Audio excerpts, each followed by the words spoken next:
The foundation project is turning into a tunneling project. I'm about 8 or 9 feet in.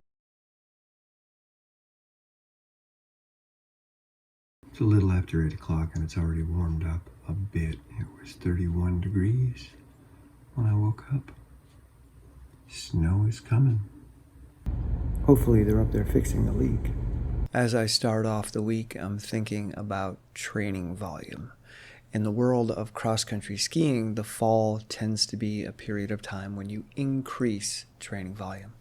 I think I did 90 or 100 hours last October, and I want to see if that's possible again this year. My hours are going to be down from last year. I'm not going to hit 1,000, but I think I'm going to be over 900. I'm on schedule for that. So let's see if I can do 90 plus hours in October. I just finished a 21-hour week, and I'm going to point myself towards movement as often as possible this week to see if I can do that again. With the addition of going out and running to film trails, that's allowed me to increase volume. Digging under the house and the foundation project, which is really hard work, that's allowing me to increase my volume because it's great core and upper body strength as I claw the dirt towards me and then drag buckets backwards through a tunnel on my hands and knees. So I want to see if I can get my volume up to last year's levels for the last 3 months. So right now I'm going to get my camera equipment ready, head up to Woodford and film the City Stream Trail, I think is what I want to do today. And yeah, still some nice foliage up there. I'm just getting back from Woodford, and man, it feels so good to run. I hope my ankle continues to cooperate. I'd like to bring running back into my life. It's so different than roller skiing and elliptical, and there's a sense of freedom to it that I don't get with a lot of the other movements that I'm now engaging in. Anyway, I'm gonna head home, do some mowing, do some digging, and I'm not going to do any strength today because the digging has really messed with my left shoulder. So the last few days I really haven't done much strength due to the shoulder.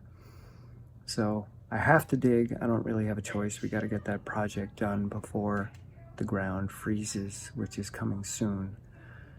So strength will take a back seat to digging strength. All right, see ya.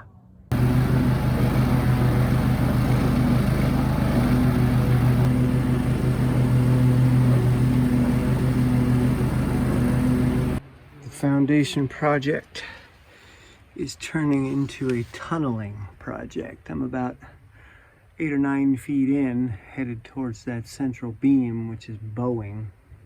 The cinder block underneath the middle has collapsed, and there's not really much supporting the center of the room. Lots of digging to go. Hey, kids, out of the road.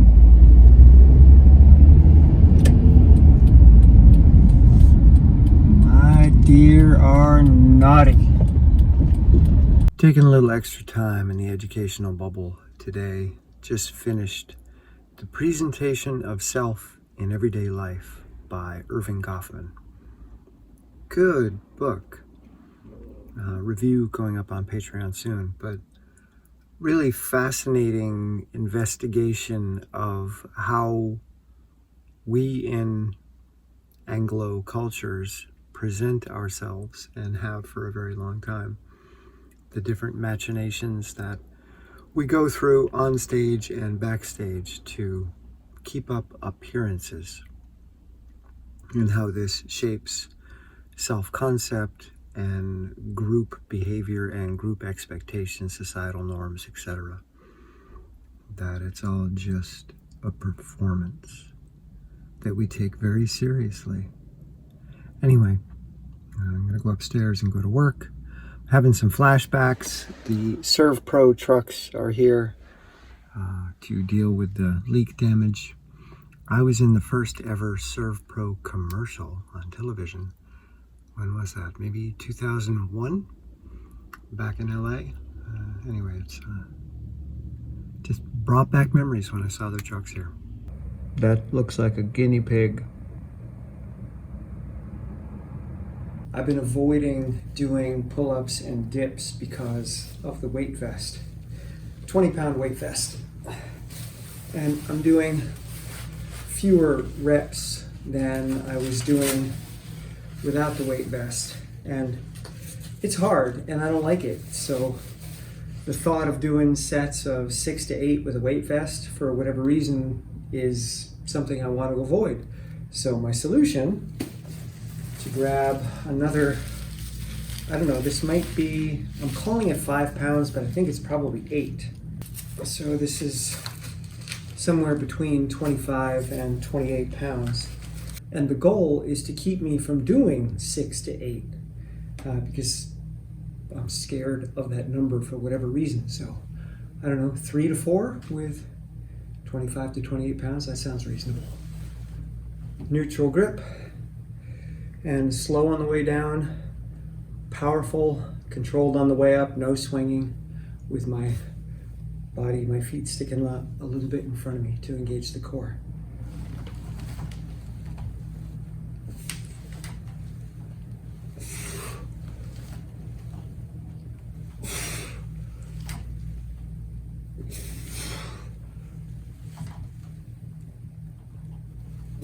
And no kicking to get up. And unfortunately, there's 6.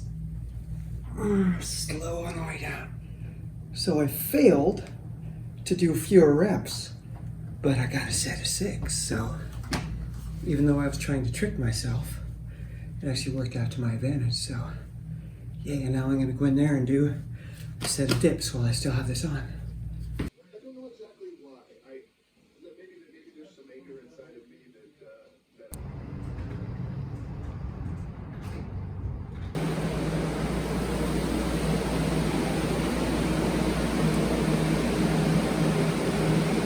I really got lucky. I'm the only one on the 4th floor that doesn't have major flood damage.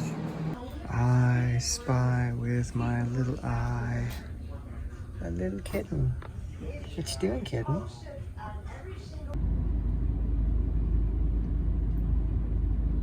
I'm out doing some filming in Woodford, and I just realized that I've been running every day for a week.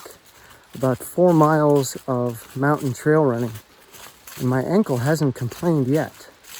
So this is exciting. It hadn't occurred to me. I was just thinking, oh no, I've got to film before the leaves are gone. And down here in the valley, the undergrowth, the beech trees are still green, but up above in the canopy, the maples are gone. But you still get some nice beech down here, which will turn yellow.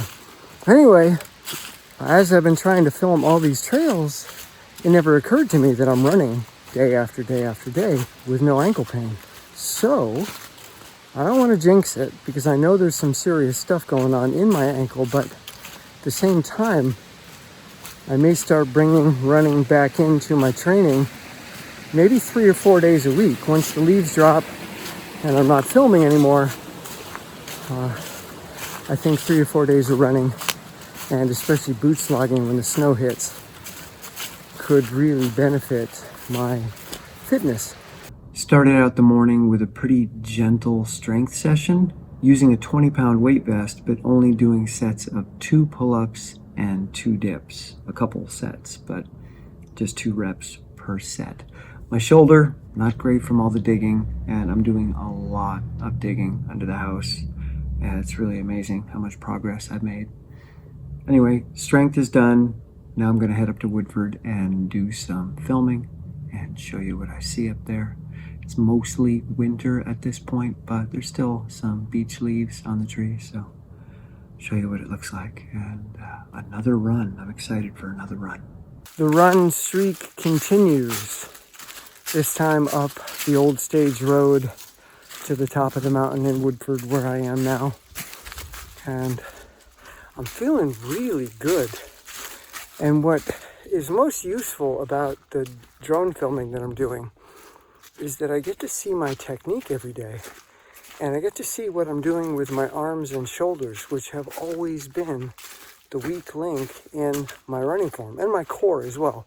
So my core, arms, and shoulders have always been the most problematic feature of my running. So now that I get to watch myself from behind every day, I'm now able to work on running technique, which I almost never did. Running technique for most people is rather innate, unless you're doing the pose method or chi running, trying to run in a more forefoot forward position like Jakob Ingebrigtsen.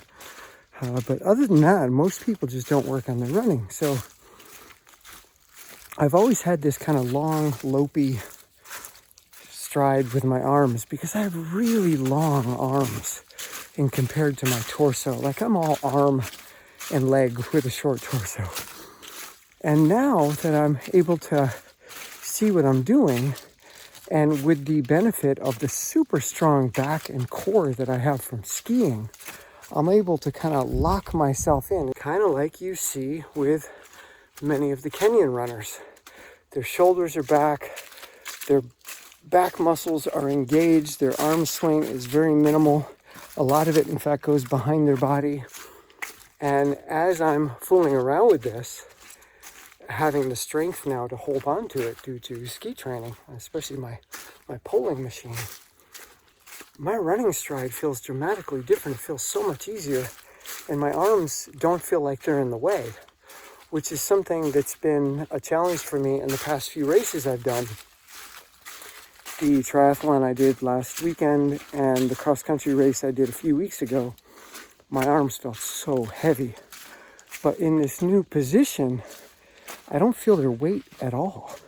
Like my arms are much bigger than they were when I was just a traditional runner. So now I'm carrying a lot more mass on top that I have to deal with. And this new position obviates that. I don't feel it. My arms just feel light and locked in place. And because I can swing the pendulum quicker, I can also drive my legs quicker, which is getting me into a more forward and higher knee position. So this is really interesting. So now I'm curious to get back into some run races and maybe do a mile, see how fast I can run a mile at 55. But anyway, it's exciting to have something to work on again in the running world. And I guess it's been good to take a break. I'm still going to put everything I've got into skiing, but I think that's going to help my running fitness. And if I can keep running 3 or 4 days a week, it'll be fun to see what I can do in a month or two. See ya.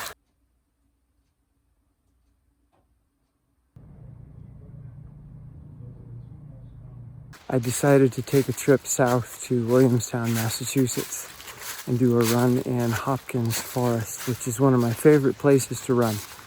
It's a 4-mile trail network, nice and wide, old carriage roads going through mostly beech forest with some birch and oak, a little bit of maple. So the leaves aren't changed all that much yet because beech takes a lot longer. It's one of the last leaves to change, and they get a nice yellowy orange color, and you'll have this like yellow orange tunnel. I thought that would be here already, but it's not. It's still green on the undergrowth. Anyway, feels good to be running every day. The ankle's doing good with the double brace on there. I don't feel it at all when I run. So we'll keep it up. I'm noticing that the new stimulus of running is affecting my legs. My legs are feeling kind of heavy, but that'll change within a week or two. And I think I'd keep it at 4 days a week of running. I wouldn't go more than that like I am now, trying to film everything. I was out filming prior to turning the camera on now. Once the leaves are dropped and I'm no longer filming, I'll do 4 days a week. But right now, it feels good to run. I just caught myself in the midst of a very interesting body budgeting moment. I felt that my shoe was getting kind of loose, so I looked down and noticed that the laces were becoming untied.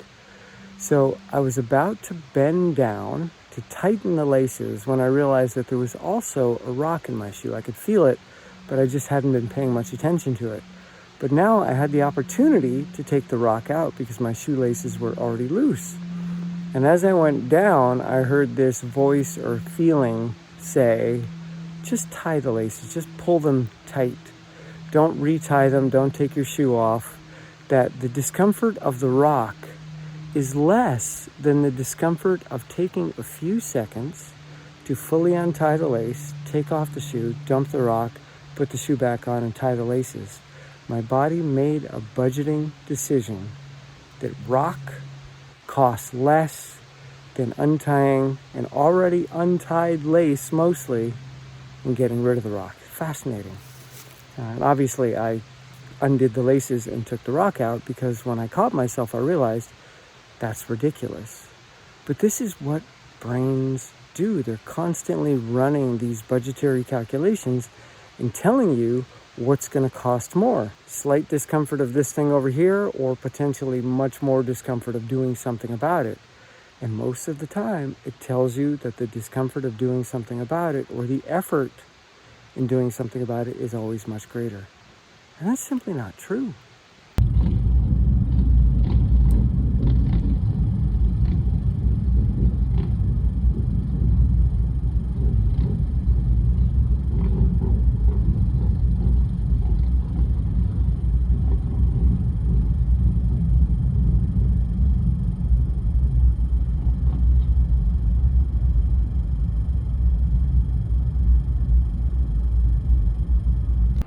Here's the current state of the foundation project. This is some of the dirt that I've dug out from under the house. The rest I've spread on the fields, filling in old plow furrows. Anyway, I'm making a tunnel under the house. I'm in about, maybe 15 feet. Tunneling through the dirt, pulling out buckets, filling buckets by hand, and digging with a little garden trowel. I dig, chip away at the dirt, and then I scoop this up into buckets and then drag the buckets out of the hole. But you can see that cinder block right there is broken. Right here, there was a cinder block in the middle that shattered and wasn't even touching the beam. That one right there is crushed. So, and this beam is bent in the middle. And you can just see it's laying right on the ground, and the whole thing is warped. So, got a lot of digging to do to fix this. Doing it all by hand with a little trowel, and it's a phenomenal core workout. What you doing? I'm gonna start up the mower. You're not gonna like it. Or maybe you will.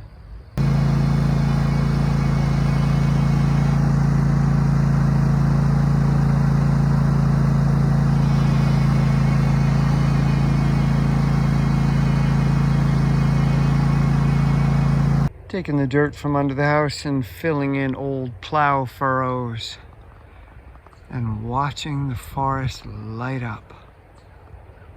Beautiful.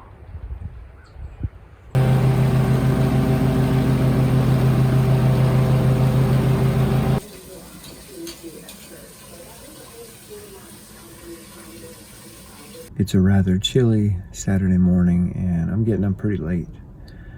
I was working at the studio until after midnight last night, working on some writing and also exercising.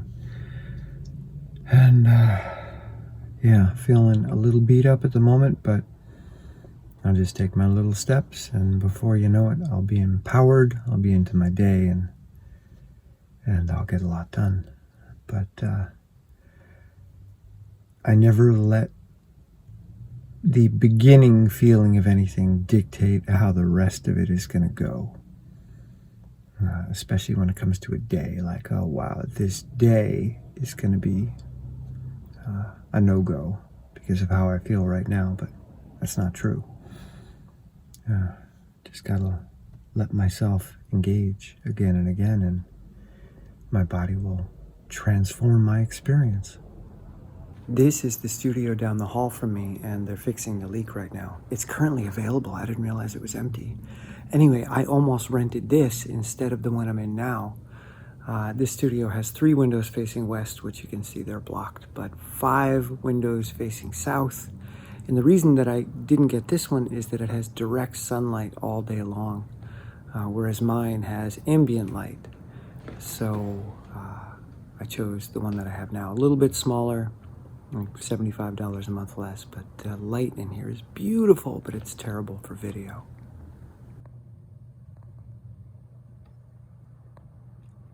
Here we are at the end of another week, and it's been a good one.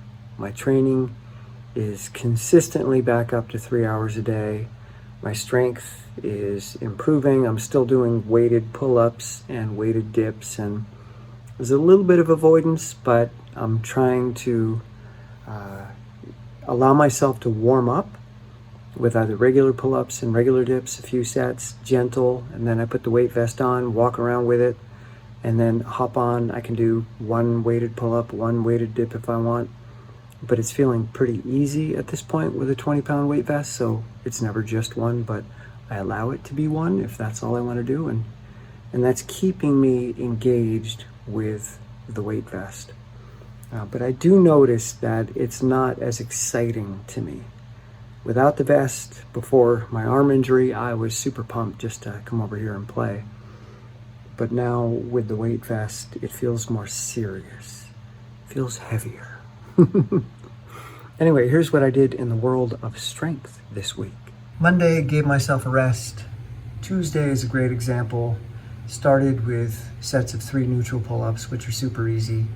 Then put on the 20-pound vest, Velcroed 5 pounds to it to make it 25 pounds, and then crank those out. Same with dips. Started gentle, then the weight vest, then Velcroed 5 more pounds, then got rid of it, then added it back. Just playing around. Wednesday, getting back into knees to bar. Invented a new exercise that I call up and overs with a 15-pound slam ball, trying to work my shoulders. Some bar flies, which is, I guess, a type of gymnast activity. It's amazing for the core. It's like you're in a Superman position, hanging from a bar, moving it back and forth with your feet up in the air. Thursday, doing some squats with a 30-pound slam ball, neutral pull-ups, 20-pound vest, super easy. Same with dips, didn't want to do too many. My shoulder is not happy from the digging. And by the way, I'm digging for probably an hour to an hour and a half a day. I only record 30 minutes of it, but it's hard work the whole time. Polling 20 minutes at B2, which is an annoying weight. That's a grind.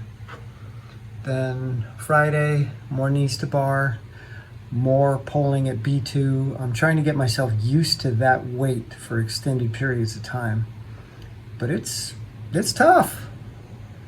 Saturday, doing deep push-ups on my ab crunch. Shoulder didn't like the dips, so I got to be careful there from the digging. And then today, neutral pull-ups, 20-pound vest. 7 reps is not easy, but it's not max. 8 wasn't max either, but it's not fun.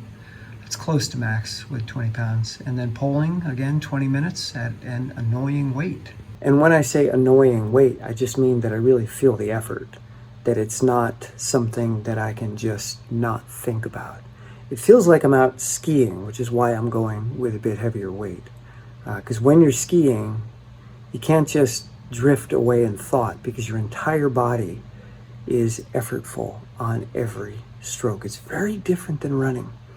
So dramatically different than running. And by the way, since I've been running almost every day out there filming the leaves while we still have them, I'm noticing my body change from the running in just a week. Even though I've been training 2 to 3 hours a day, at my age, it's really, really easy to accumulate belly fat. Not that I have a lot, but I do tend to get a little bit of fat on my belly. It's the one place that I hold it. But since I've started running, it's gone. Like my abs are shredded again. Strangest thing, because I didn't up the volume.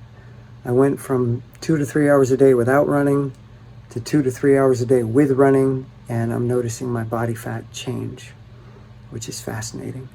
And in the past, when I was doing primarily running as training, I had much less fat than I do now as a skier. But adding the running back in, I'm starting to get down to running fat levels. Not that I really care, but it's just interesting to notice it. Fascinating. Anyways, as you age, storing belly fat becomes more and more of a thing due to hormone balance in the body. So at 55, it's not so easy to keep fat off your belly, and it's neat to see how the running affects that. Anyway, I'm at 45 hours for the month so far, and today's the 15th, so halfway to a 90-hour month of training. Tomorrow, I'm going to hit 700 hours for the year, so it looks like I'm going to be somewhere in the low 900 hours for this year. So I have a 938-hour year. Last year was 1,003. This will likely be in the low nines, so doing this now for almost 3 years. And I'm not falling apart, and I'm feeling strong, and I'm growing in all kinds of ways. So it's been a phenomenal experiment. Anyway, next week, it's not a plan, but next week I'm going to see if I can get myself up to 24 or 25 hours for the week. So big volume week. But again, if it doesn't happen, it doesn't happen. That's fine. See ya in the next one.